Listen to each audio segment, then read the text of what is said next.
Welcome to A Scrap Life, a podcast solely focused on the hustlers, grinders, operators, and business owners who live and breathe the scrap metal industry every day. We are the original recyclers. No suits required, just guts and hard work.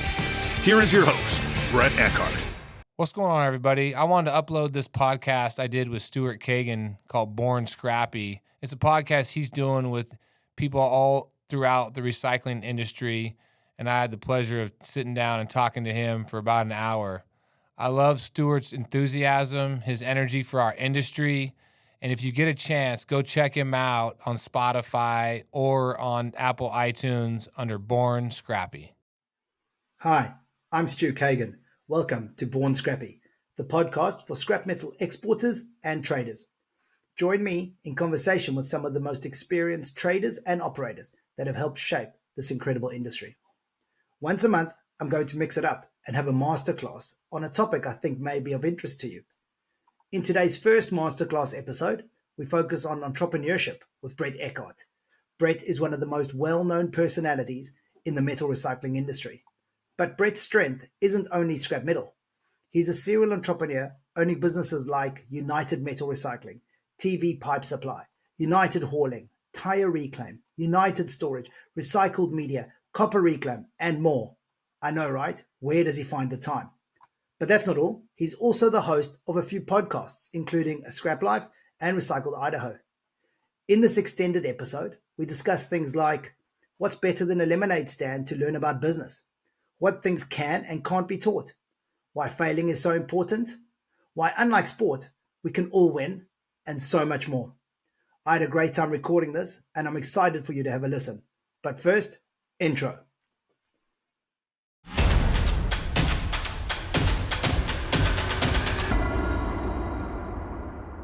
Welcome to Born Scrappy. I'm very excited to have Brett Eckhart on the show today. And we'll be doing a masterclass on entrepreneurship. So who better to join us? Thanks for joining us, Brett. I don't know. You're too kind, man. You're too kind. But I appreciate what you're doing. What you and your wife are doing, really. You're kind of like a husband-wife entrepreneurial team yourself, right? Yeah, very much so. We do love the space. So I thought it'd be cool to reach out to you and just have a chat about all things entrepreneurship. So I love it, man.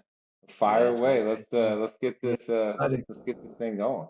So just to clarify for the podcast, so the podcast is really focused on exports and trading of recyclable metal. But for this one, every few weeks, we're going to throw in a bit of a masterclass where we're going to talk about something specific that we think the listeners would really be interested in. And obviously, there's heaps of owner-operators that are exporters, and they're constantly looking at other opportunities and how to do their own business better. So, I thought we'd start with an entrepreneurship one, just to make it a little exciting. Yeah. I like it. I like it. Yeah, Brett, tell me about entrepreneurship. Is it a muscle that you find you were born with, or is it something you train on a daily basis? I think it's both, right? Like I think about it like LeBron James, right? He was born physically gifted. You know, he probably would have been good. He was a good football player. He was he's obviously a great basketball player. I mean, I think that you're given a certain skill set when you're born, and then it's up to you to hone that skill set. You know, it's up to you to practice it and work on it and try and get better at it, right? So we're all born, physically. Some of us are 6'8", and a mountain of a man, and some of us are 5'5", right? But at the end of the day, like we were given a certain skill set. You know, maybe it's speed, maybe it's strength, maybe it's brain power, maybe it's ability to I liken it to some people that just have that like adrenaline capability where they can jump off any cliff, do 8 backflips, and they don't even think twice about it. And then there's like people like me who I'll jump off, but you're gonna have to give me like 3 or 4 beers, like motivated. So, I'm not doing any backflips or anything. So I think to answer your question, it's like a little bit of both. I'm a third generation.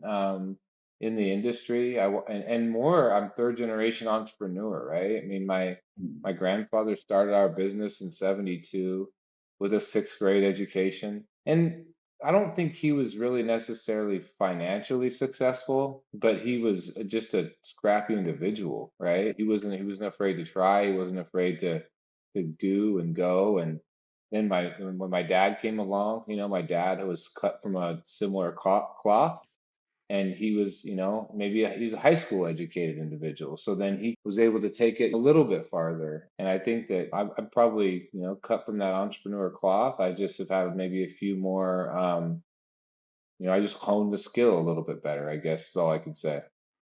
Yeah, yeah, I hear you, man. I think you got to be born with a certain skill or a certain something to really be able to deal with entrepreneurship. It's not Yeah, just going to work every day and doing the day to day. It's the roller coaster ride that it is. yeah. And it's not for everybody. The media make it look really exciting and glamorous, but damn, it's hard, man.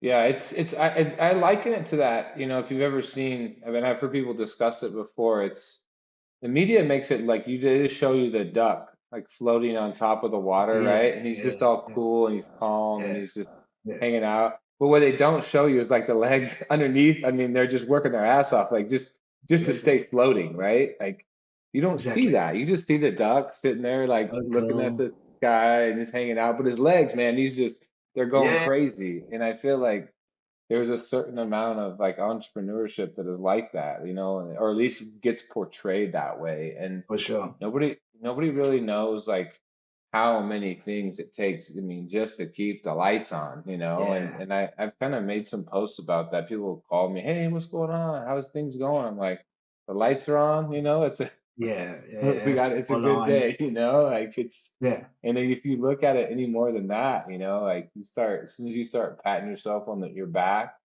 or as soon as you start, You getting start down in the sinking, dumps, man. or the other way, like as soon as you start getting down in the dumps and thinking Yeah, that, there's no end in sight, like you have to remember that anything that was ever built that was worth a shit, took a lot of blood, sweat, and tears. And, I think that's always been my approach. Like if it was easy, then yeah, everybody would do it. Everybody would be doing it. And it's not easy. But, it gets portrayed that way sometimes.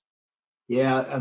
I was chatting to somebody the other day, and I was saying, the media portrayed like James Bond, right? It's like super cool, and he's with the ladies, and he's living this cool life. But it's more like Indiana Jones. You've like constantly got this massive boulder like chasing you, and at any time, if you slip, that boulder's going to roll over you, and you always kind of Yeah. land in a big pit with full of snakes. It's Yeah. like you don't know how it's going to end, right? That's a great analogy. I think there's a lot to be said for that. Like that's probably a more accurate analogy, of just kind of the Yeah. trials and tribulations of, you're always, I always say like, like you think about as an entrepreneur where you're like, there's gold in them their hills, but Yeah. it's the travel, like it's the process of getting up there. And Yeah. you as an entrepreneur, you believe deep down inside that there Mm. is a is gold up there, but it takes what it takes to get there is a whole nother conversation. Yeah, So that's a whole journey, absolutely. And you've got to be yeah, able to cope with the journey and enjoy the journey. And that's what makes yeah, entrepreneurship fun, if you can.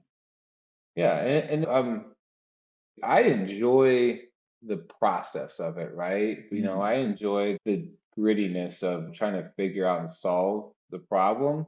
But as much as I also enjoy like building things, and I think if you're a Yeah. builder, like if you're a person that enjoys building, and not necessarily in a physical Mm. sense, like, but like you just like building and watching things grow and move and change. And if you're that type of individual, then you could probably have some success as an entrepreneur if you find that thing that you're really passionate about. Mm. Yeah, absolutely. That's an analogy of, jumping off the cliff towards the opportunity and building the aeroplane on the way down, right? I'm blessed Yeah, to have a wife who loves to build aeroplanes. So, and I just look for the opportunities and jump off the cliff. So, yeah, yeah, partner. I'm sure we'll touch on a bit of partnerships and what's yeah. important there. But and I know how you feel about that as well. So it'll be great to talk a bit more about that. But I wanted to ask one question before we get into some specific entrepreneurship stuff. Did you have a lemonade stand or trade baseball cards as a kid? I was always just kind of like a hustler, right? I was going down to my parents. We just had one little family scrapyard, and we weren't like by any stretch some big, amazing company. But my grandfather and my grandmother were there, and my dad was outside. My mom was worked there. I went down there every Saturday. I watched cartoons in the office every Saturday morning.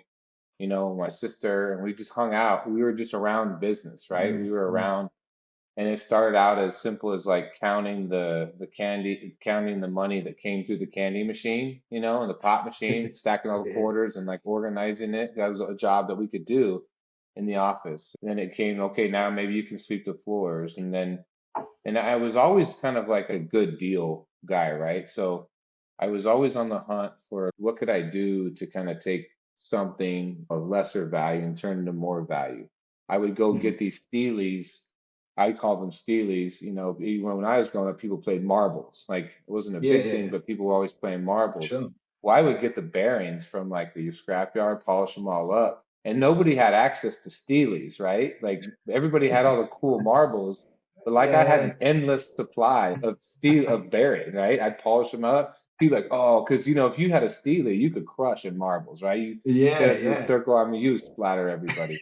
But and I would be trading, I was always trading and doing and trying to like upgrade. And next thing you know, yeah, I had like all the best shit, all the best marbles, all the best because yeah.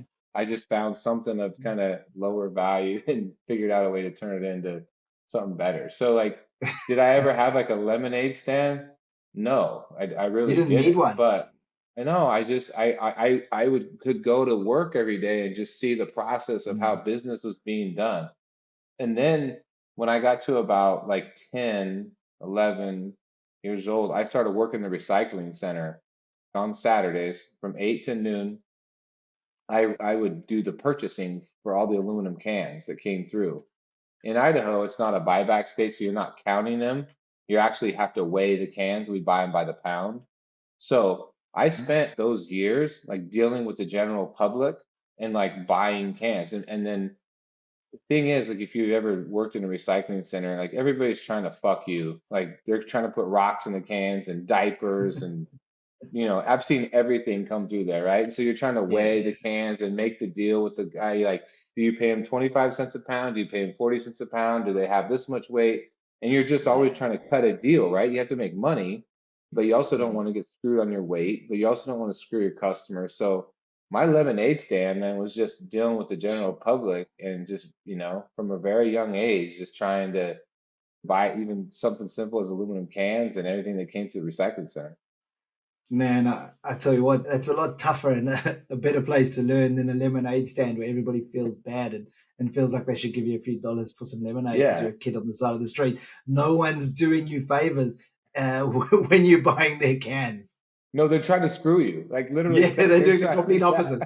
yeah. They're trying to like get over because they're like, oh, this young ass kid, like, watch this. Like, we're gonna Yeah, pull one over on him. And yeah, so I got like the school of hard knocks like right out the gate. yeah, To yeah. um, I They go to remember this lemonade story stand. when I was young.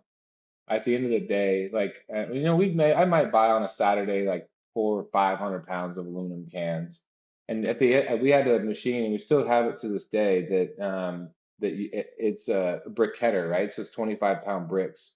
So Yeah, you'd buy the cans, you ran them that day, you weighed up at the end of the day, so you basically take all your purchases against how yeah, many pounds that you had, and so you could basically balance your books at the end of the day.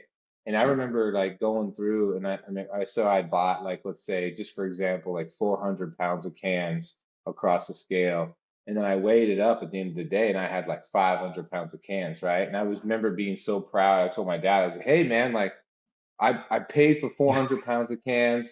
I got 500. My dad was like, no, you fucking, no, that's not the game. Like, You screwed he's over the like, customers now. yeah, It's he's like, like, don't, you can't, he's like, I don't want to hear that. He goes, I want to hear that you were really close. And I was like, yeah, oh, yeah. He's like, no, we can't, we're not trying to see how much we can actually get. Like, we're trying to make sure that we're not be accurate. overpaying. Yeah, exactly. And so, then but that was a good lesson. My dad taught me that one early as well. Yeah. Oh man, that's classic. Yeah, who needs a lemonade stand? That's awesome. And Brett, moving, I mean, guess fast forwarding to where you are now with the amount of different businesses that you have going on and the opportunities that you probably constantly see in front of you as well. How what are the strategies that you use to stay ahead of market trends, identify gaps, so that you can make sure that whatever ventures that are brought to you or you're looking at are going to be profitable? I think the first and the biggest thing is I surround myself with good people, right? I mean, there's no other way. I don't make no bones about that, that I'm not the smartest person in the room, right? And I do that on purpose. I Mm, have an accountant that's a whiz, right? And then I have a banker who's a CPA who we hired and we brought him in. Like on the accounting side, we have, people that have vast knowledge of running the numbers on a potential opportunity, right? And then I have just killers on the operation side. So like what I've done is I've went around and I've just looked for people of a similar mentality, i.e. they're like hustlers and they want to like build something, but they have very different character traits, and like say some are a little more not as public in nature. They're not as like outgoing, but they're smart in their own right. Or then I have like guys that are super mechanically strong, yeah. and I'm just not. Like I'm not a great mechanic. I don't know a lot about the ins and outs of equipment. I know what that piece of equipment can do, but I don't Mm, know.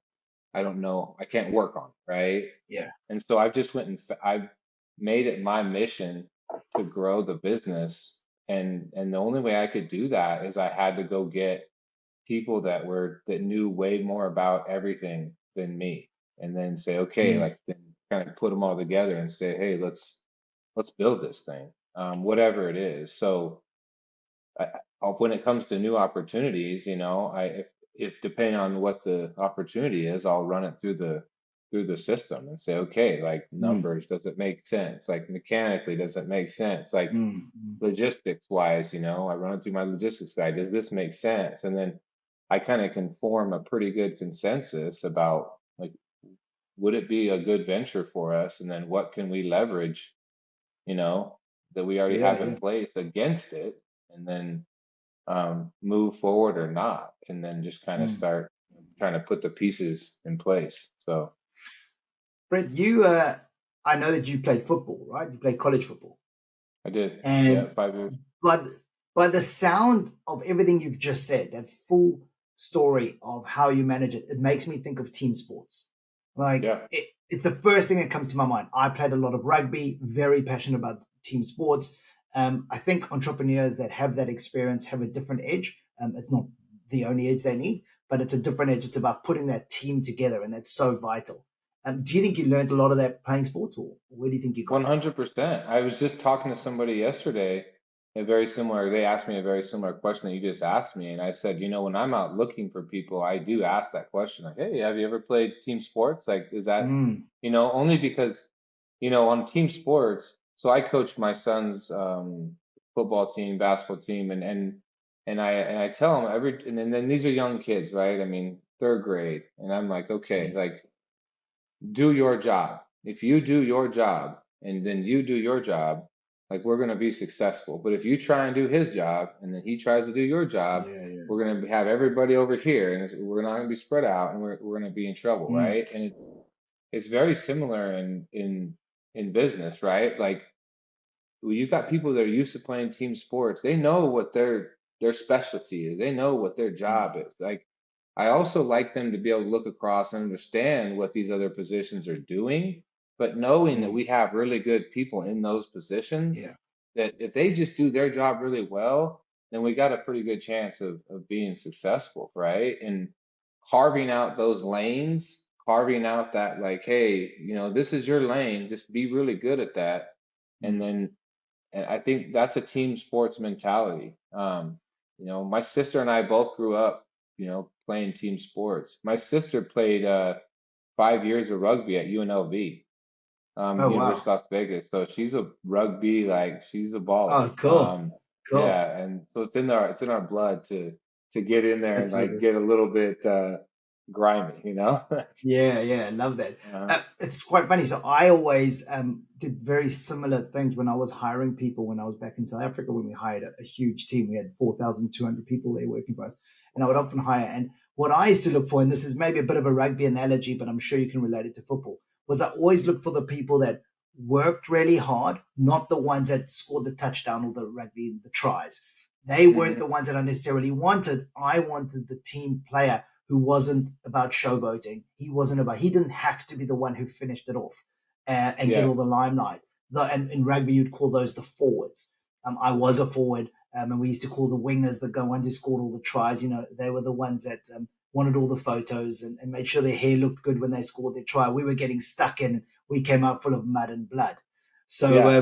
those are the guys I want to be surrounded by in my team. I think that's smart, man. I also I believe that it's I don't know. At the end of the day, like if you got people that have a similar mentality and they want the same thing, and you're gonna have success. But it if you got people that are trying to take the credit for everything, right? And people ask me like, how you do Mm, this, say this. I'm like, I don't do it. Like I'm a piece of the team. puzzle. Like I got a great team that makes shit happen, and Yeah. it just so happens I'm the one that gets the opportunity to speak about it. But Mm, it's not just me sitting back here, doing everything. mm, We have such a great group of individuals that are all putting their time in and mm, doing what they do. But you're 100% correct. I can't teach you how to be a good human.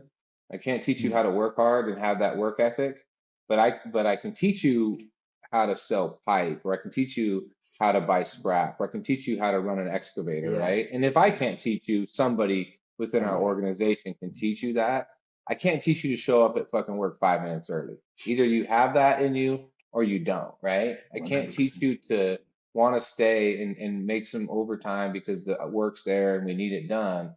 Like I can't teach you that, but Yeah. I can teach you how to do the job. Our team can teach you any skill that we know in any industry that we're in.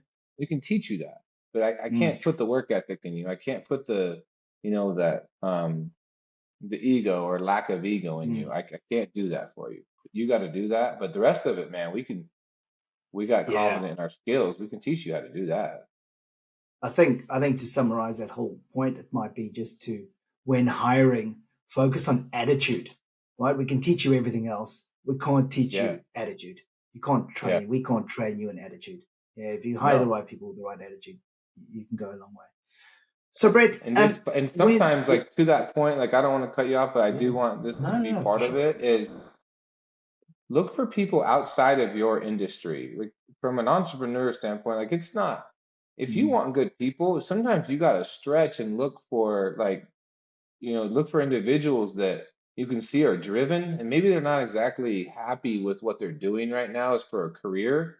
But if you can provide them good culture and an opportunity to Yeah, grow and build and do, they may not know shit about scrap or shit about trucks or whatever that is. But if you're like, hey man, I like your attitude and you've got a good way about you, the way you speak to people, the way you go about your business. I think you'd fit on our team, and then you just go find a spot for them, right? Like yeah, I just find a I hole, then agree. put them in and say, hey, like this is a good, you're gonna really, push our business because you want to grow and you want to do, like your Mm. attitude's right. Like don't stop drinking the same muddy water, right? Like go look and see what's out there, Yeah, like yeah, and yeah. bring them into your industry. Yeah, absolutely. So I got to. I mean, my example of that is I hired a barista, a lady who made coffee for me, and I used to go in at 6 o'clock. I used to get there just before 6 o'clock every morning. It was around the corner from my yard, and she was always there 15 minutes before it opened. She was yeah, always smiling and happy at 6 a.m., right? She was always happy, always joking with me, super friendly. I ended up hiring her as one of our sales reps I because love it. like I just knew she had the right attitude. She knew nothing about scrap, but it didn't matter. We could teach her Yeah, scrap, but that attitude was just exactly what we needed. So whether it's a barista in a coffee shop, a salesperson you meet, whatever it is, I agree with you 100%. it sounds Bring like we people see into eye our pretty eye industry. to eye. Yeah, eye to eye on that Yeah, one. yeah. And Brent, you're into a lot of different things. And yes, a lot of them are aligned to our industry. You know, if you take the tires, it's very similar operations. And the tire recycling, of course, it's recycling, it's doing incredible work. You've got the pipes, which are aligned to the scrap. You've then got the storage units as well, which I would say isn't necessarily aligned. Yeah. It's like the Yeah, outlier. Yeah. yeah, exactly. But so my question to you is, well, where do opportunities come from? Are they things in general that you wake up in the night and you had a dream about the storage units? Or is it that somebody's brought this to you? And then the other question along those lines is, what comes first? Is it the jockey for the horse, or is it the horse, right? So um, I'm a big believer that the jockey is so important. Everybody's got ideas. It's all about execution. So if you have the right jockey, do you find the person and then find opportunity for them, or do you find opportunity and then go looking for a person? I think I've done it both ways, right? Like the tire deal is a great example. Like I had a tire problem and I had kind of been talking to a couple guys and we had been kind of writing up this business plan. Like, okay, if we could do this, we could buy this machine, we could, shred tires and process them and do whatever. And then those two guys ended up backing out on the deal because their existing careers kind of took them in different directions. And I really liked them, and I was really kind of trying to hire both of them and try and put together this business. But for for serendipity purposes or whatever, like one got a promotion, the other one moved, and both great guys. And so I was like, okay, so I had this idea, I had the business plan, I had a pile of tires. So then I'm like, I just sat on it, right? And just kind of smoldered and just waited. And I thought there was an opportunity there. I thought there was something there, but I didn't really, I didn't have the right jockey for the horse, right? The horse was in the Mm, stable and it was just yeah. waiting, right? And then I had met this guy via LinkedIn who was in like the manure business, but essentially he was basically creating fertilizer um, out of cow manure and sell it to these farmers, whatever else. Kind of an entrepreneurial individual. And he hit me up one time, said, "Hey, I'm going to exit this business." And I was like, "Oh, come in and talk to me." And so we kind of were just talking, just kind of like you and I. And I said, "Hey, Mm, man, I've kind of been smoldering, smoking on this idea, and I think I've got a lot of the pieces in place, but I need somebody that could run it, like run it like it's theirs, but kind of go through. He's already kind of understood the kind of recycling, if you will, process mm, and what it takes to take something and turn it into something, right? And so I said, hit me up, like if it's something you're interested in, like let's further the conversation. And then from then on, he called me back, said, "Hey, I was able to, exit out of this existing partnership. I'm available to work." And I said, "Let's go, man." I said, I yeah. said, I'll buy the shredder." I said, let's make this thing happen." And we kind of sat down, hashed through it, and then we just, gas, all gas, no Mm, brakes. And yeah. I think that is an example of I had the horse, but no jockey for it, right? And then when we started the storage business, I had the land and I didn't really know what we were going to do with it. And then my CFO, which is probably one of my best friends, he said, "Hey man, we got this banker and he's fucking good, man. He's a killer." He's like, "Well, he would be like awesome on our team." And I was like, "Well, we don't need another CFO. Like we have Yeah, one. You're yeah, good. Like we don't need it. And like I don't need an office full of bankers." And he's like, "All right, well, let's just think about like what we could do." And so I met with him and I really liked him, and I was like, "All right, we got to find something for this guy to do. Like, we got to find a business for him to." He was starting to develop a little bit of residential property, and I met with him and I said, "Hey, I've been kind of thinking about this whole storage gig. I've got the land, I can buy the steel, I've got relationships on the steel side." I was like, "I think we can kind of use our existing infrastructure and the leverage that we have, right? And maybe we could go and like develop storage facilities on land that we already own." And I was like, "If this is something you want to do," I said, "then let's build a business off of the back of mm, that, right?" And then from then on, he goes, "Yeah, I'm tired of being a banker." And I was like, "Fuck it, then come on over let's to the dark go. side and like let's go build something." And so it was that one that was a really good jockey that we had to find a horse for, Mm, right? mm, And that guy's been awesome for our business because he has a really strong banking background. Um, So he can do all the underwriting and kind of helps us like with any other loans and any other banking stuff we need. So he's really brought even more to the table than just say helping us build the storage facility. And so like I think I've went both ways. Like I'm just like an opportunist in the fact I'm just looking for whichever direction it goes and just trying to keep my eyes open and say, okay, how can we do it?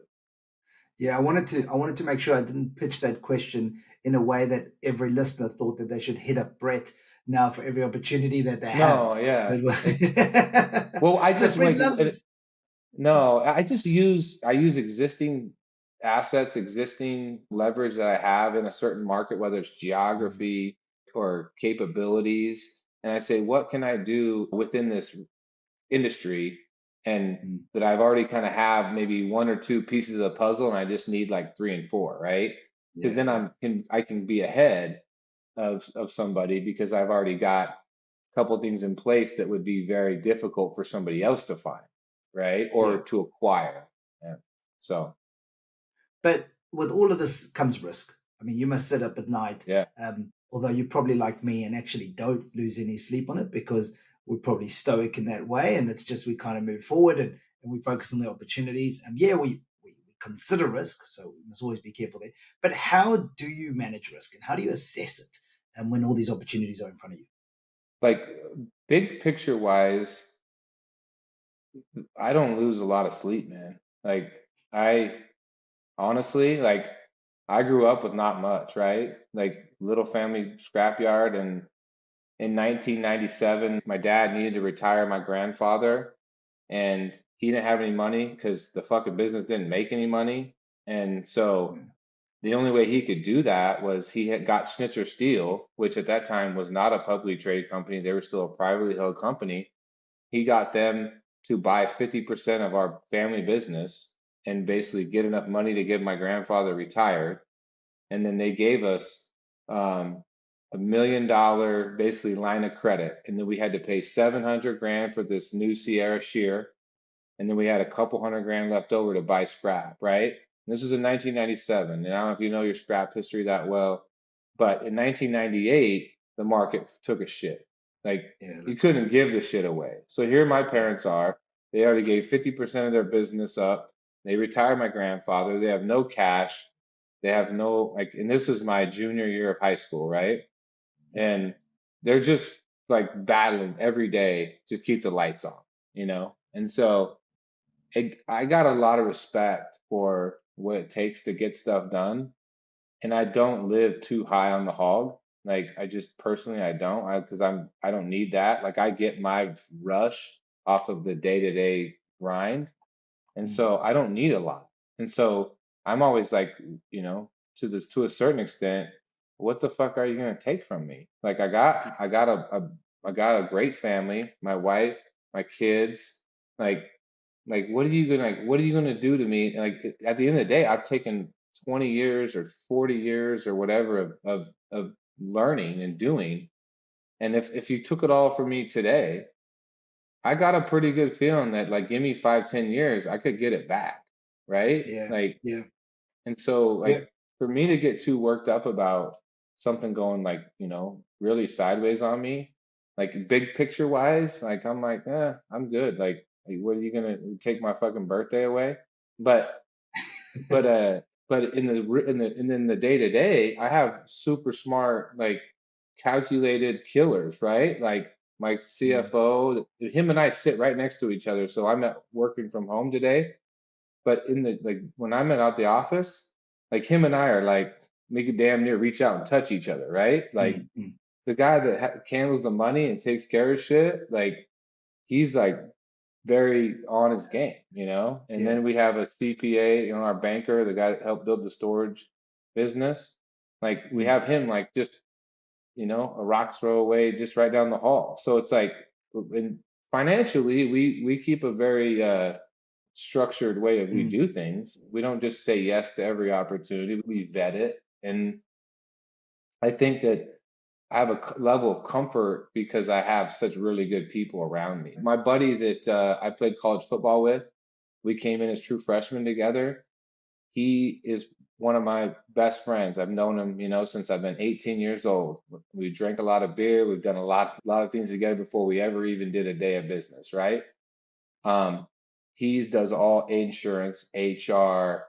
I mean, basically president of United Metals, right? Like, so I got a guy that I wholeheartedly trust his Mm. decision-making process, like in probably one of the other most key positions that you can have, right? And Yeah, so, yeah. yeah, I'm like, if shit goes sideways, then we'll just figure out how to deal with it. Yeah, it comes through in so many of your posts as well. And obviously we started on the whole topic of surrounding yourself with the right people. Yeah, Yeah, and you definitely, you don't have to worry about it necessarily. So it doesn't have to keep you up at night. You know that you're surrounded by people, not only that they're very intelligent and passionate, but actually they've got your back because they are also actually your friends. And that's just massive. Like I've got my wife who I know has my back, right? She has the hmm, family at heart, and she's the one that assesses opportunities and makes sure that she does a deep dive into everything before we just jump at it. I yeah, like to jump at the cliff from it. The next shiny thing is yeah, always what's attracting me. And she slows uh-huh, me down and says, hold on, I need to do a 70-page business plan before we throwing anything into that. So, yeah. so I'm very lucky to have that as well. And as a leader, it's your job to have their back. Like those Mm, people, the reason that I think that they take such good care and they're such good stewards of our money, our people, our businesses, is because they know that I'm willing to do the same, right?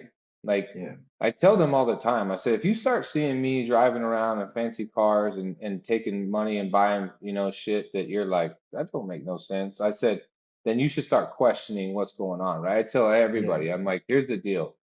If you see me just investing every day back in the business and you see me like every day like grinding and trying to be a part of it, then like I'm all in, right? I'm bought in. mm, Now, if you start seeing me just taking and not giving, then if I was you, I'd fucking leave because it's time to yeah, go because it's not gonna last, right? mm, And I think mm, that's a big part of it. Like if I start taking, then you're not getting, then you gotta go, mm, and you gotta. mm, That's how it has to be treated. And I believe that. I said if we're building something, then we're building something together, mm. and that's how it's got to Yeah. be.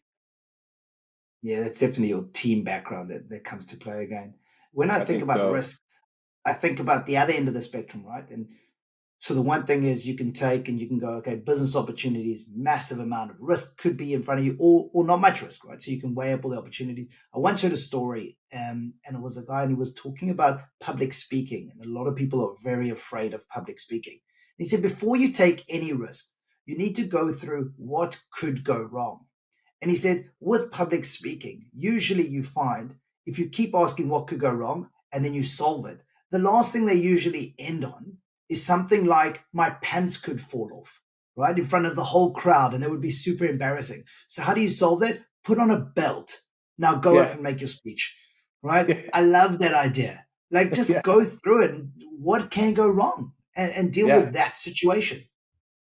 But it's often people's like egos that get in the way, right? Like they don't want the Mm, public loss. Like they don't mm, want, and that's why like 2 weeks a week ago we wrecked one of our trucks, right? I posted it. I'm like mm, we do dumb shit. Like our guys, we're not perfect, right? I mean, yeah, like shit happens to us too. Like nobody will ever post and say like we had a shitty day. Things went eight absolutely. ways sideways for us. But like the reality of it is like the genuineness of business and entrepreneurship and how you do stuff is like you got to tell the whole story. Like, don't just show all the shiny objects, right? Like Yeah, yeah. there's a lot of like, failures that come along. And I had people ask me, like and I said, I trust me, like I can name on one hand, I could start firing on you all the ones I've tried and failed, right? Like, I mean, Yeah. I failed at an auto auction. I mean, I failed at, and I had an auto salvage in Mountain Home. Like, I couldn't get that thing off the ground. I didn't have the operational wherewithal to get that deal done. I Mm, failed at like a startup early when I was first started, like on a like basically a buy sell scrap website. I mean, I could go down the list, but I can also say like I've tried, like I learned something from each one of those Yeah. failures. And if you're not failing, man, then you're not pushing the envelope hard enough. Like that's to me is just the way it is. Absolutely. Success. I love the quote. Success is the worst teacher, Yeah, right? exactly. You don't Yeah. learn anything when you're successful, and that's great. And it's if you are successful with your first venture, the scary thing with that is if it's 10 years down the line and something goes wrong, you haven't got any lessons that you've learned. So you're not used to dealing with that. I love the idea of fail fast. And I think you actually mentioned you read Shoe Dog the other day. I think he talks about it as well. Phil Yeah. Knight talks about you have to fail fast. Your learnings from that will be what helps you grow in the future. Yeah. And I think every entrepreneur out there, it's a long book, and I've read a lot of books, listened to a lot of books, read a lot of different things. Mm, I got so much out of that book because everybody thinks about Nike and they think about this great company, this, humongous brand, and just, I mean, all mm, this success, and rightfully so, they've been, uber successful, right? What they don't talk about is all the trials and tribulations that Phil Knight went through to getting that thing off the ground, right? Like, I yeah, mean, getting sued by the government, having his main shoe supplier from Japan basically cut him off at the knees and trying to work around him to the point that he had to go then and basically invent and make his own shoe yeah. to just basically stay in business. Like he never intended to be a shoe manufacturer. He intended to be a It's shoe forced into it. distributor. Yeah, Yeah, but he was forced to change, right? And yeah. and but only people don't they get lost because they just want the Cliff Notes version of something. And I Mm. think you can do yourself a disservice by taking the Cliff Notes version of somebody's success and only seeing the success and not seeing all the things that they had to go through to achieve that success. Yeah. Oh, I love the book. I mean, I posted a while ago that it's probably my favorite autobiography or Awesome. biography. It's incredible, man. And I think any entrepreneur out there, if you haven't read Shoe Dog yet, you have to read it. It's easy to Absolutely. go. I agree. Um, it's easy to think, I think there's that saying something about every overnight success took 20 years to build or whatever it is. Yeah, And that's 100%. and that's Nike. Like you look at it and all we see now is it on everybody's feet and it's one of the biggest brands in the world, but nobody understands the trials and tribulations that Phil Knight went through to make it happen. Like, Yep, and when you're an exactly. entrepreneur, man, I mean, when you're going through it on a daily basis and you can kind of see, you also believe that, it's all about belief. He talks about that as well in the book. But if you believe that what you're building is going to be the super successful something down the line, when you read Yep. that book, it's just relatable, man. It's just like, hey, he went through it. How can I not get through this if he It got through gives that? you a sense of like it gives you a sense of relief, like in the fact that Mm, you're like, yeah, okay, like that's just part of the the deal. journey. Yeah, yeah, Hmm. absolutely. Um, when we talk about businesses, I mentioned earlier about ideas, right? Everybody has an idea, and it's ideas are actually the easiest. I remember growing up and thinking I had these amazing ideas, and I was going to be this incredible entrepreneur because my one idea was, I think it was actually my brother's, but I'll claim that it's mine just in case he's listening. Okay. Was branding and marketing underneath pizza boxes, but underneath the actual pizza, because then it attracts your attention. As you pull up a piece, the first thing you see is, whatever it is, and oh, what's that? Right? And that's the idea of mine. These are ideas. Never did anything about it. Then I married my wife, and she comes from a venture creation background. She grew up in an entrepreneurial family. She comes from Deloitte, where they did venture creation, and she taught me all about execution. And it was like, everybody's got an idea, but it's about the execution. How do you make sure that you guys, and I guess it's going to come down to people again, but how do you Hmm. guys make sure that you execute on the heaps of opportunities you're constantly dealing with? I think it's your ability to say no, and I think that I don't know Mm, that that's where this is gonna go, but like there's a lot of things that get thrown at you or things that get put in your plate and that and it's not only just at work but it's like in your personal life too, right? I mean, you could probably go to a party or a get together or whatever, every single night, right? But yeah, it's like more of a discipline to say no than the opportunity to say yes. And yeah. I mean, it's like, for example, like in my cabinet back here. I've got like all kinds of bottles of wine and good liquor and like stuff I enjoy drinking when at the end of the day, if I've had a good day but it's my discipline to say no, like wait for the Mm, right time that mm, makes that drink taste that much better when it's the right time. And I think it's the same thing like with entrepreneurship or ideas and opportunities is it's your ability to say no, that, it's a good idea, but it doesn't fit in our wheelhouse, or no, then the math isn't going to make sense, or no, it's going to take too much away from what we're trying to execute right now over here. And it's all the no's that actually allow the yeses to be successful. And that's the way I mm. look at it, is you got to be a good steward of, which ones you say yes to. And I liken that to, I sit next to my CFO, like I was saying, and I'll pitch him idea after idea after idea. And if he says, like, if he looks at me and goes, no, I'll move on. Like I won't ever Yeah, pitch it at him again, right? But if he looks at it and yeah. he's like, tell me more, Mm. then I'll put my sales hat on. I'm like, all right, like this is what we can do. We can do Game this, we can do on. that. Yeah. And then if he still says, once he says no, I'm like, okay, Yeah, it's yeah, that trust factor of, okay, like, so there's the people component, but it's also the ability, your ability to say no is it just as yeah. important as your willingness to say yes. Mm. I think it's in the book Good to Great by Jim Collins, and he talks about getting indigestion from opportunities. And it's about, once you have a business going, there are so many opportunities you're coming your way that you really need to focus on what you're doing and what your Mhm. niche is or what your core business is, and not necessarily chase the shiny things, right? There will be, like, Yeah. where you are now, I'm sure there are heaps of other opportunities. Like you say, you might ask, what do you think about this? And it's a no, but there's so many of them that can come up all the time. You'll get indigestion from them. You rather focus on actually what your core business is.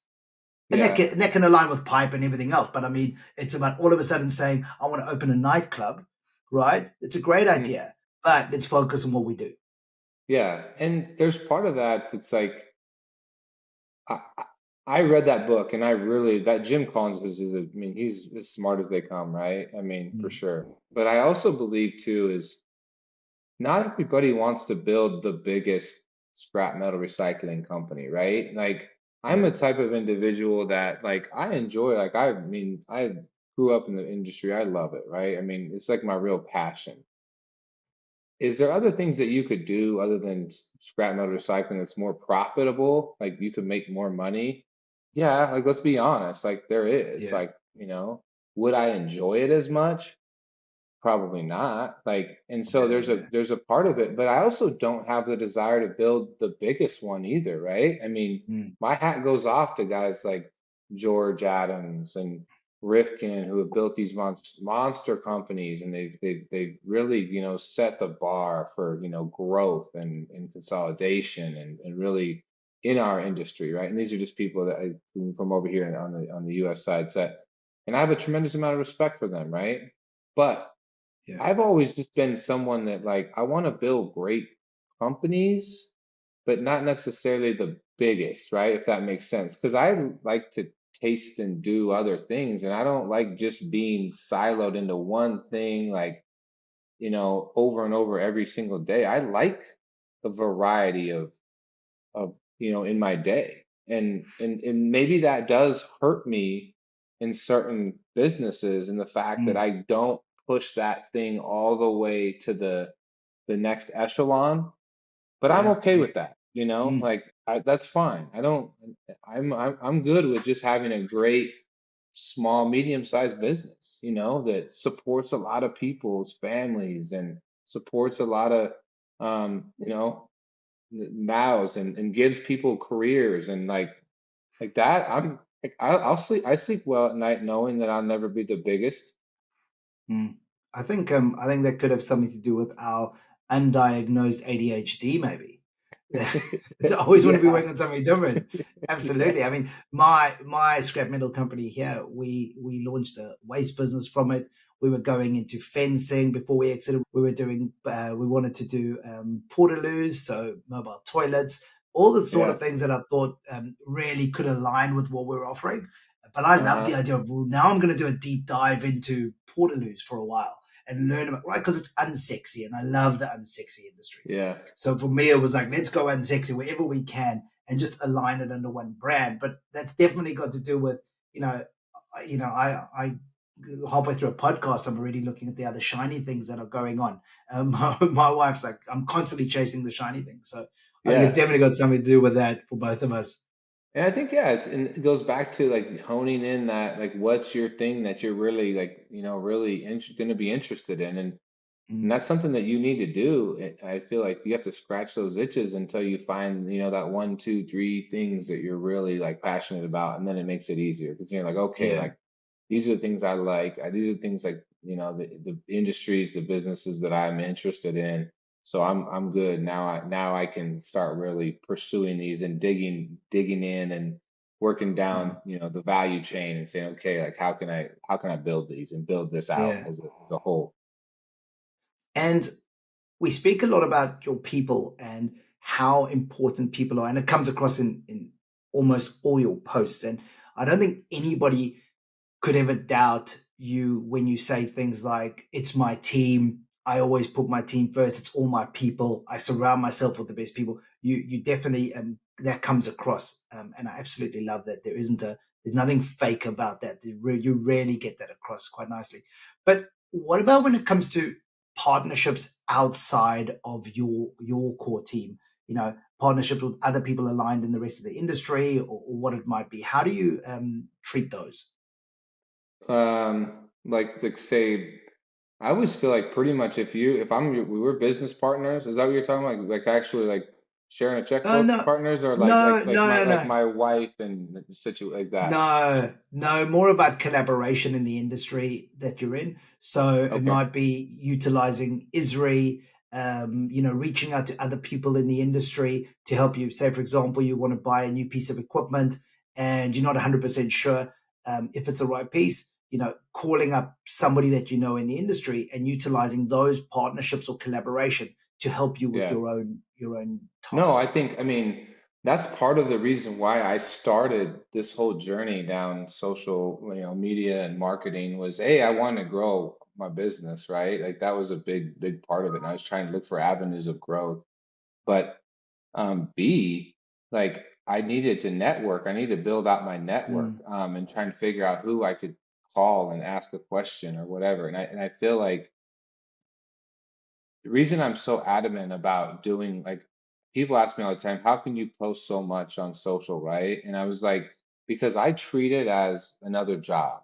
Like I treat it yeah. as it's getting me looks, it's getting as far as looks at like different opportunities, whether it's a business or a networking opportunity, where then I Yep. can say, I Brian and I were talking back to my CFO, like he goes, I know exactly when you started doing social. He's like, I goes, and I know exactly I look at the accounts receivable, and so I said, okay. And he goes, and he like names the date. And I was like, you're right. He goes, because our account, we sold, scrap to say 20 different people, right? And then Mm, as starting in 2019, from 2019 on, we now sell to say 50, 55 different people, right? Well, yeah. Yeah. that only started because I started putting myself out there and our business out there and saying, "Hey, we're producing this item, we're doing this." And then Mm, people started, "Hey, like these guys are a good option. Maybe you should do this." And so I built my mm, network via just like trying to market the business, and it wasn't something I like wholeheartedly, and wasn't my intention out the gate. It was just kind of trying to like kind of get some find ways to grow. And then it mm, just that was kind of one of the things that came along with it was, oh, okay, like there's other people that are have really good insight. And all of a sudden I'm like, oh, what do you know about this? How can you help me with that? And then by then them asking me, right? So I always feel like it's kind of my obligation when people call me or want to get a hold of me or ask me a question. So many people have helped me that mm, I'm like fucking obligated to help because I wouldn't be where I'm at if people hadn't picked up the phone when I called, right? And said, "Hey, what do you know yeah. about this? How can you help me?" And so like, I want to just give back in that regard, right? And then and I feel like that's what I've been trying to do, and just get, kind Mm, of. And so, yeah, that part of it from a partnership standpoint or relationship, I just, I always, that old quote, your network is your net worth. Like that mm, ain't that. I mean, I'm telling you, like that if I had to pick one of my favorite quotes, and I'm a quote guy, like that one list sits way up there, right? Because who yeah. you know is more important than what you know. Because Mm, it's I liken it to your school when we were growing up. It was a lot of memorization and kind of like what do you like how much can you pack into that, in my case, little brain.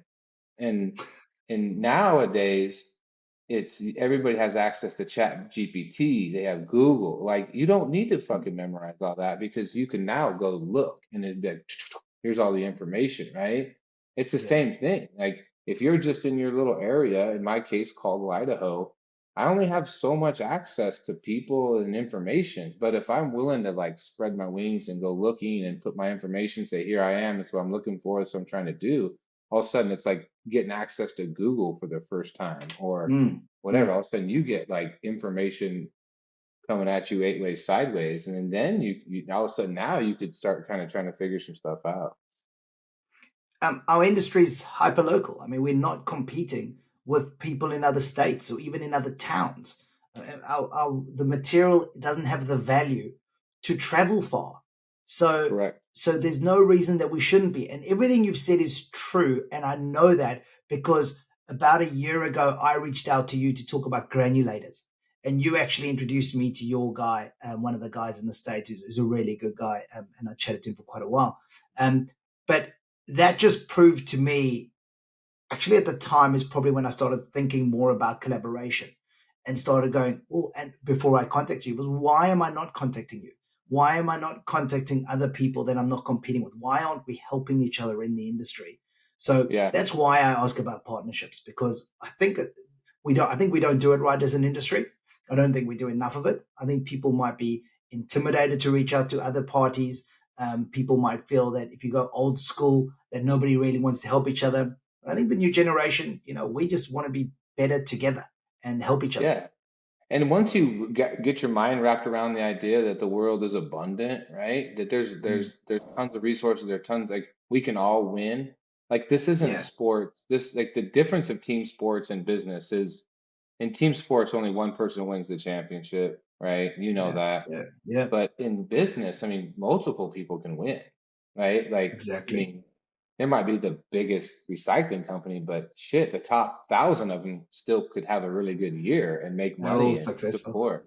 They're all successful, right? So it's like, Yeah. and once you realize that, like then it's just a matter of, teaching people how to go get their piece of that puzzle. And I think that's like you can be successful, I can be successful, and we can all collaborate. And Scrap truly is, a fairly localized game, but the Mm. information now is plentiful, right? If you know where to look and you know who to talk to, or you're willing to build out your network.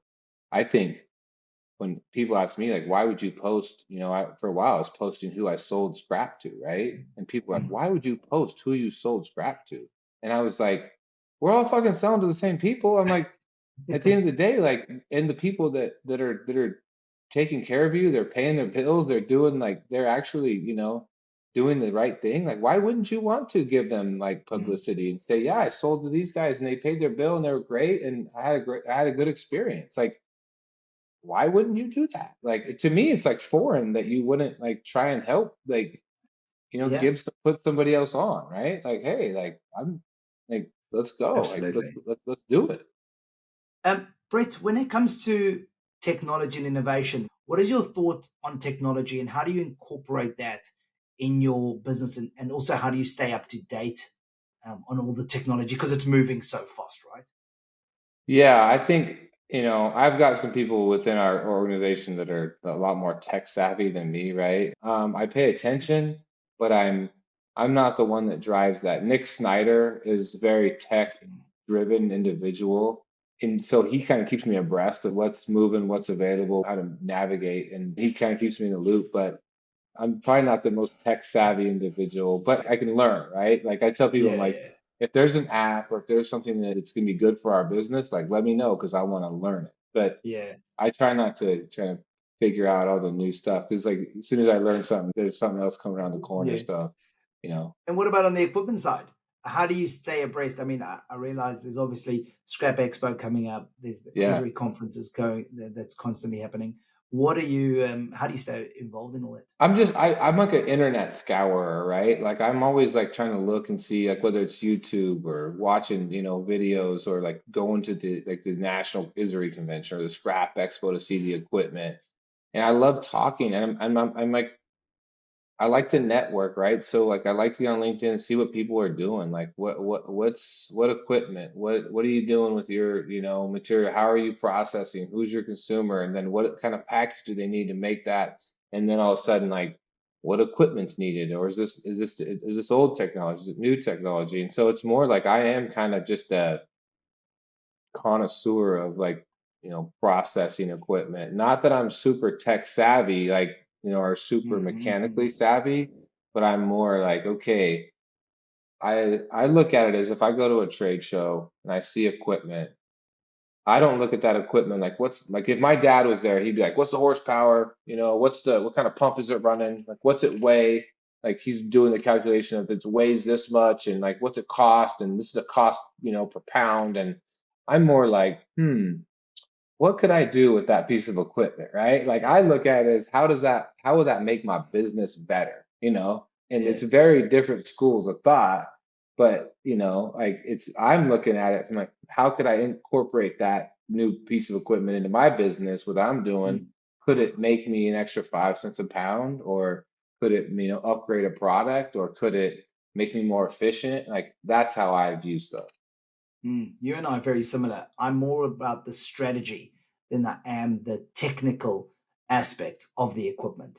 So for Okay. me, it's exactly the same. And like if I buy that piece of equipment, what can I upgrade? What's my output going to be of this new grain? What is my rate? What is my price I'm going to achieve by selling that product? What market can I go into now when I can now buy, which I couldn't previously without this equipment?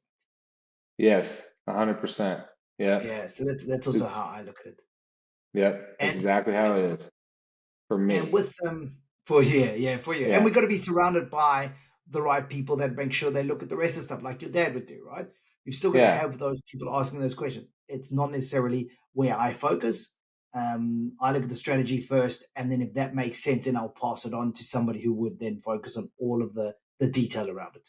And from an entrepreneurial standpoint, like back to the original, purpose of the podcast, Mm, like you got to find people that don't have the same strength as you, right? Like when I go looking for people, like I don't need someone that's a good delegator, somebody that's more big picture or like whatever. Like I need certain like people that yeah. can crush a certain thing, right? That I just don't have that skill set. So it's like more about looking for people to partner with or bring into your organization that have a different skill set than you have. And then you put your skills together and that's how you really build something, Mm, that can last is if you guys all think the same way and you're all good at marketing, but nobody's good at like the tactics behind it, or nobody's good at, the tech side of it or whatever that case may be, then you're just all going to be speaking to each other about the same thing and you're not going to get the full picture of like what it takes to actually build it out and be successful. And for an entrepreneur, there's a book that's been called by Ryan Holiday called "Ego is the Enemy," and I it love kind of that book, touches on man. that. Yeah, how I good. love it. Yeah. And it touches on that point. If you have an ego, you can't see your weaknesses. You don't know your blind spots. Now, if you don't know that or those, you're not going to hire to cover those. So, as an entrepreneur, I think you have to address early on where are my strengths and where are my weaknesses, and hire to cover your weaknesses. Yeah. And that Mm. and that you and I must probably have the same library, but like Ryan Holiday has wrote like I don't know, a handful of books that are just, I mean, Yeah. killers too, right? Like I really enjoy like what the way he writes and how, kind of how he attacks a certain topic. But Well, the number egos, one book of all time for me is Obstacle is the Way, which he yeah, wrote. which to me is just incredible. Obstacles I've the been saying it way, 5 years. courage is calling. I Courage is mean, calling. Yeah, yeah. they just, the list goes on, right? I mean, Mm, mm, and I had somebody tell me about another one, and I was like, man, I mean, I can't get enough of those books, right? Because he just yeah. breaks it down for you in pretty, like sensible terms that you can understand. And Mm. then you can start implementing some of that stuff into your own life or your own career. And you're like, man, I'm significantly farther ahead just by thinking about something a little bit different. Um, Exactly right. Yeah, they're cool tools to have, right? That little bit of yeah, learning with each one of those books just keeps pushing you that little bit ahead. absolutely. If you work harder, what's it saying? You work harder, you'll outperform anybody with talent, something along those lines. Absolutely, man. Yeah, that's like, I mean, if you play sports, man, I've seen guys walk in that look like they should go straight to the NFL, but they don't even start because they've oozed with talent, but they lack work ethic, they lack, brain power, they lack heart, they lack hustle, it's just you got to kind of have a complete package to do it. I read it might have been a blog or something the other day, and it gave these incredible stats. I can't remember them right now exactly, but it used the statistics to show how talented soccer players don't make it because at school, at kids level, right? Like how you coach, right? I coach my 8 year old. And the talented ones are the ones that are told from an early age that they're talented. So therefore, there is this belief that they don't actually have to work hard. Whereas the Yeah. ones that aren't talented or aren't the ones that are always player of the day or whatever it might be are working super hard. And that becomes, a muscle that is trained in their body and a work ethic that is trained in their body that stays with them for life. And when they get to this 14, 15, 16-year age, or 16-year-old, that sort of age, all of a sudden they go past the talented because the talented have stopped training. And there's this amazing axis where it kind of Yeah. crosses the talented, gets beaten up by the ones that work hard. And I think it's in life in general like that. It makes so much sense. Yeah. I mean, it makes so much Mm. sense. And I think I tell my two boys, I'm like, hey guys, like there's somebody out there working. They both love to play basketball, and I said, there's somebody out there working like right now that are like Yeah, honing their skills because they have nothing else to fall back on. Like yeah, they are basketball, like they feel like that's their only way out, whether it's out of the poor country or out of the hood or whatever it is. Like mm, a bad situation, like you got to beat that guy. Like you don't got to beat your local guy that's in the subdivision that's got the same happy family situation as you do. Like you got to beat the guy that he has to do something. Like yeah. that's the guy, right? Like, and so I think it's the same concept. Like you got to figure out. I heard a quote that I'm going to use tomorrow morning. It said, "You have to hate losing more than you love winning," right? Like I saw it the other day. So good. and I was like, oh, I mean, it's not that you're afraid to lose, but you just got to Mm. hate it so much that you do all the things that it's going to take to try and get the win. Yeah, And yeah, and to absolutely. me, like, it's not that I am afraid to lose. It's just that I hate to lose, to Mm, where I'm like, okay, what do I got to do to figure out to get a win? mm. And it comes back to entrepreneurship, like that hunger, that the hunger, the hustle, they go hand in hand, right? And Hmm. it's exactly like what you're telling your kids about, basketball. Somebody's training harder, and those people the hungrier are the ones that are going to win in everything. I believe, whether it's in business or sport, life, whatever it might be. The hungrier you are, the more chance you're going to be successful. Yeah, that's why you can't raise entitled kids. Like Yeah, if what do they say? Like if you're if you're fed, like you'll never be hungry. Like if you're always fed, how are you gonna yeah, how are you gonna be motivated to go get food? Like, you just wait. Eventually somebody's gonna put some food in the cage. Like at some yeah, point you gotta be like, no, like you gotta go hunt, man. Go get yeah. yours. And I think a lot of parents miss that point and they're like, oh, it's the society, it's the internet, it's social media. Like, no, it's fucking you. It's you. Like, Oh you man. fucking feeding them. Like, stop feeding them and Mm. watch. Like, they'll figure it out. And This could like, be a whole episode, man. This could be an yeah, episode on its own. parenting and keeping them hungry. I mean, I grew up, we didn't have a lot of money. So I want to give my kids everything, right? And Yep. that's the problem. I want them to not have to want something, right? But it's the biggest injustice I can do for them.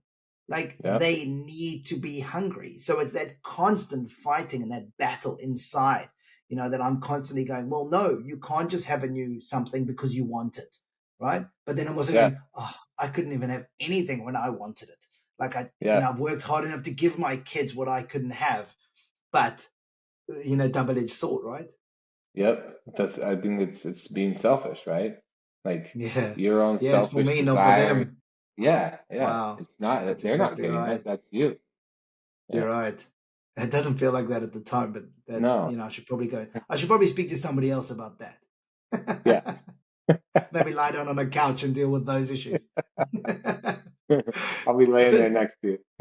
yeah, thanks, mate. Thanks. Um, on the topic of social media, people that would know you probably got to know you first on LinkedIn and through social media. hmm Um, they're all on social media. We're all on social media. Who are the people that you're following at the moment? Who are the trailblazers that you're saying to these guys? It's probably worth following those guys as well because they're also doing some cool stuff in our industry or even not in our industry. You know, if I'm honest, like I just kind of in my own zone, right? Like I pay attention. I see what's going on. I'm watching like people posting and doing and podcasts, and like I'm very entertained by it. But like I pay attention to people that bring like positive energy, right? Like that want to like that are trying to pump positivity. So probably not even in our industry. Like I probably Mm, get my inspiration from people outside of our industry and then try and bring that in. Like it's the same reason why I look for, people outside of our industry to bring them into our company because I want that fresh like look. I want that fresh, yeah, fresh eyes into our company that they don't know anything about scrap or pipe or trucks or this or that. I want those fresh eyes and be like, hey, why do you guys do that way? And then you're like, I don't know, it's just the way we've always done it. Like, well, like maybe we should look at that, right? And so I look, that's mm, how when I'm like thinking about like on the social side, like I'm watching how people are doing it from other industries, and I'm like, would that fit like within what we're doing? Like, is yeah, that fit in? And so I think I probably pay more attention to people outside of our industry and then just kind of yeah, talk about, the stuff I love, which is our industry and what we're doing and our people yeah. and like I don't know if that was like a great answer, but that's the truth. That's Look, it's you making other industries relatable to ours, and it's not even necessarily industries, right? You're following people that are positive and get you motivated for the day, and you bring Yeah. that into I our love like industry. yeah, I love guys like Gary Vaynerchuk, right? Like that Yeah, guy is just sure. he's a wealth of information. He's smart. He's giving you back. Like recently, like guys like Alex Hermosi, I feel like he's got tactics that could really be used on the social side and like the deal making side. And then like a guy like an Andy Frisella who does that like that his podcast. Like I love podcasts too. So like I like Mm, that kind of like get your ass up and fucking go do something like, today, type of, every once in a while you need that, right? I don't need that every day, but every once in a while I'm like, here we go. And then yeah, you get yeah, somebody yeah, on there, fire you up, like, okay, I go bang this day out. yeah, And just, or if you're like feeling like you in a little, like you need a little pick me up, like you got to have kind of if you just focus on one way of doing it or one way of thinking. I feel like that's how you get into a rut. And so it's like some mm, days you might want to just be feeling good. Like I want to listen to some happy ass music or somebody, thinking about something yeah, positive. Or if you need a little pick me up, like I need to go get on some other shit and get somebody that's like gonna talk some fire into you that day, right? yeah, Or yeah. I think you just gotta kind of be, open to the whole thing. And you can't. It's everything you post isn't going to hit everybody the same way. And I can tell you that randomly, and I'll comment on your post when it happens. Randomly, one of your posts give me the motivation I didn't know I needed for the day. Right. So I Yeah. think generally I'm super optimistic. I'm always fired up. You can ask my kids, the drive to school in the morning is super upbeat. Right. And Uh-huh. And sometimes I'll just like open up my phone and check a post that you made with like a quote, and it'll be, that's exactly what I needed, and that's exactly what I'm feeling.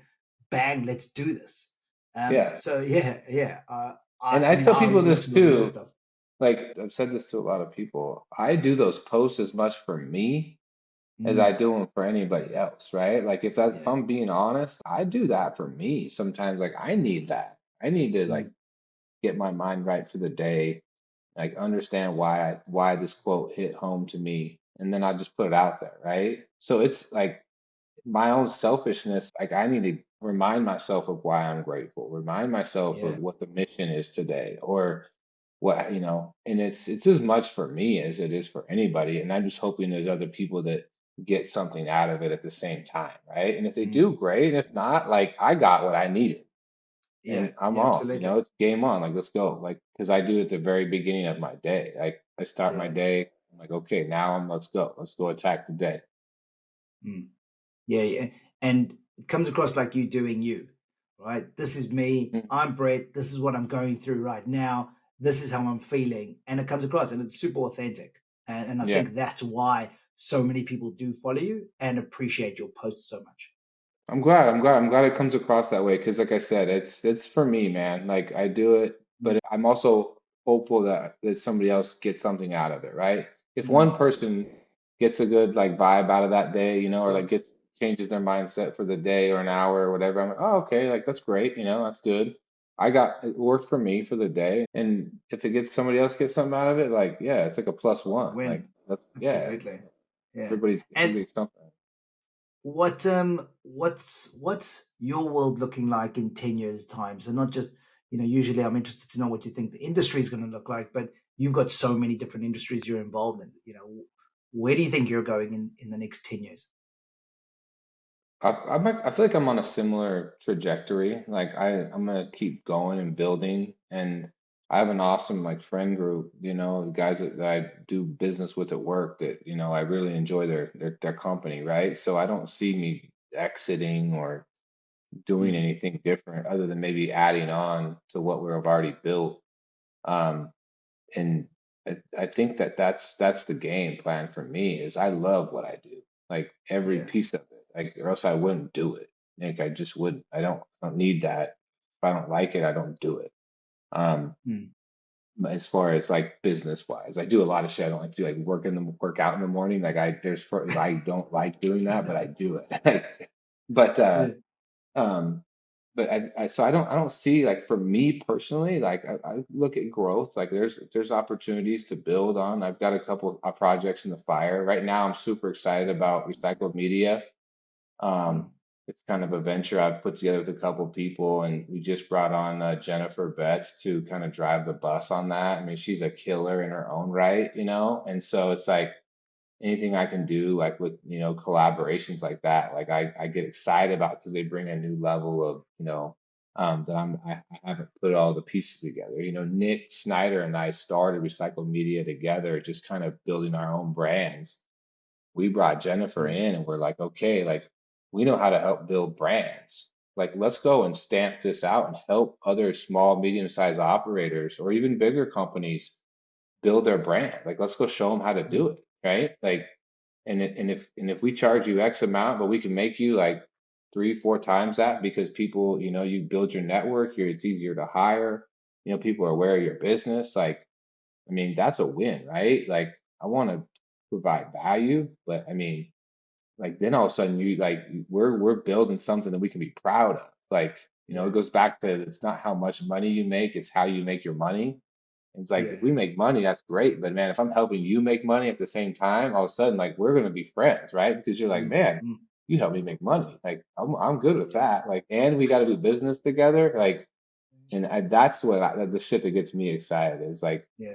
I don't know that I'd have that opportunity if I wouldn't have went hard on the social side and like kind of built our brand. But I also wouldn't know how to build a brand if I didn't just kind of Nick and I just start putting the pieces together. And Yeah. Nick Snyder is, he's behind the scenes, man. That guy is, I mean, he's one of those dudes, like, that builds shit and can do Mm, stuff. And I mean, I couldn't be more, proud to have him as part of it. And then bringing Jennifer on, who's just, a builder in her own right. I mean, I think it's that stuff like that, projects like that, man, that businesses getting started that have real potential. That's what gets me excited.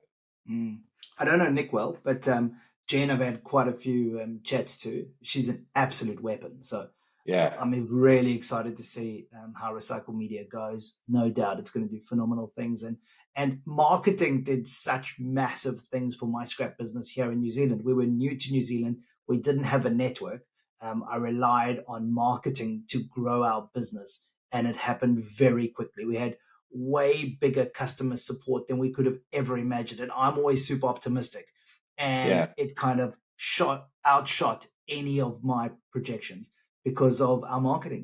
We showed ourselves in the light that we wanted to, which was very different to what the normal scrappies were doing. Yeah. And it had a massive effect. So yeah, I'd say to anybody, reach out to you guys from Recycle Media because it'll have a massive impact on their business. I'm also just actually having, because this is our entrepreneurship masterclass, I'm doing a marketing masterclass in about 4 weeks with Jen as well. So Oh, she'll come good. on Yeah. and we'll try and help all the exporters and Man, owner pick her operators. brain. Yeah, she's Yeah, good. Yeah, she knows her stuff. She loves the industry too, right? yeah, Like you get a always the problem is you say you go hire a marketing company. Well, then you have to teach them your industry, right? Like it's like yeah, it's a whole nother like and versus like what I told her is like I don't want to have a marketing company where we're helping like automotive shops and ice cream shops. Like I mm, only want to do it if we can just focus on the industry because nobody has to teach us what our customers are looking for. Nobody has to teach yeah, us like how to build the brand within our industry. And so mm, it goes back to I don't want to build the biggest marketing company, right? I want to mm, build a great company that serves this niche really well. And it's the same yeah, concept I've always kind of thought. And then knowing that she's been around, everything from Flack to, I mean, worked for recycling companies to DJJ on the buy side. Like she brings a lot of knowledge just from different angles. And, putting her with Nick and myself, and we got some other people that are involved, it's like that's the game, right? Like that's you don't have to teach us the industry. Like we already know. It's just a matter of you doing your part and like let's go hit the ground running. And if anybody doubts Jen's ability to attract attention, go and look at her post from the other day where she's wearing, I think, 3 or 4 sunglasses. Yeah. And talk about attracting attention. I commented, I was like, that is unbelievable. Like, I couldn't Yeah. help but watch the video, right? I think she was talking Uh-huh. about something was cool. It was LinkedIn's cool. LinkedIn. Yeah, Absolutely. why LinkedIn LinkedIn's is cool. cool, right? It Yeah, was yeah, like yeah, exactly. Bloomberg. Why should be on Yeah, LinkedIn? Yeah. So yeah, I absolutely love that. So yeah, she knows her stuff. She's an absolute weapon. Brett, that's kind of comes to the end of the entrepreneurship stuff. I Uh, love it's it. been it's been amazing, but I have to finish with a few questions about getting to know Brett a little bit more. We always hear you interviewing other people. I think some of these questions we've already probably answered, but I'm going to shoot them at you anyway. Okay. What's your favorite TV series or movie?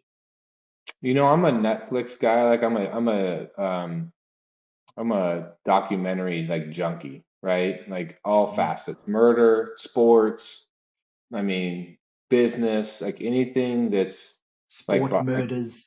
yeah, yeah, exactly. Aaron Hernandez, but like just anything that's a real life documentary, like that's my jam. So like I don't have one favorite one, but that genre is like hits the sweet Yeah, spot for yeah. me. Awesome. What's your favorite place to visit? I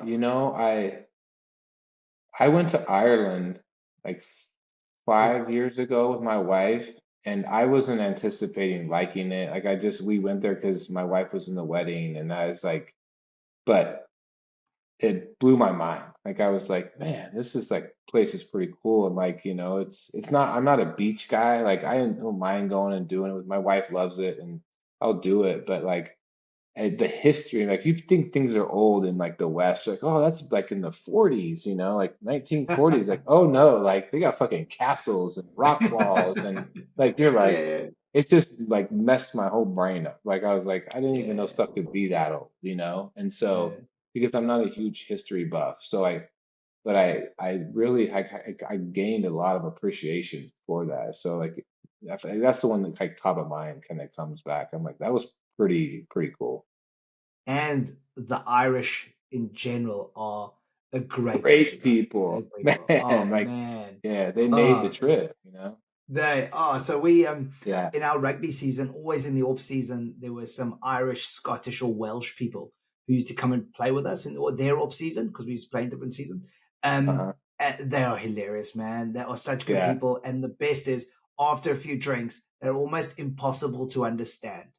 Like the more they drink, the harder it is to understand them. It's classic. I love Yeah. Ireland. Yeah. What's your favorite book?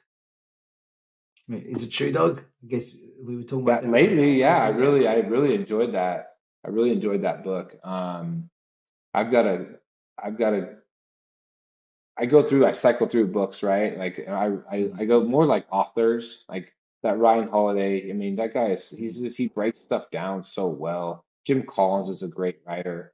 Um, I there's a I hate to say there's like one specific book. When I was growing up, I used to love to read sports biographies.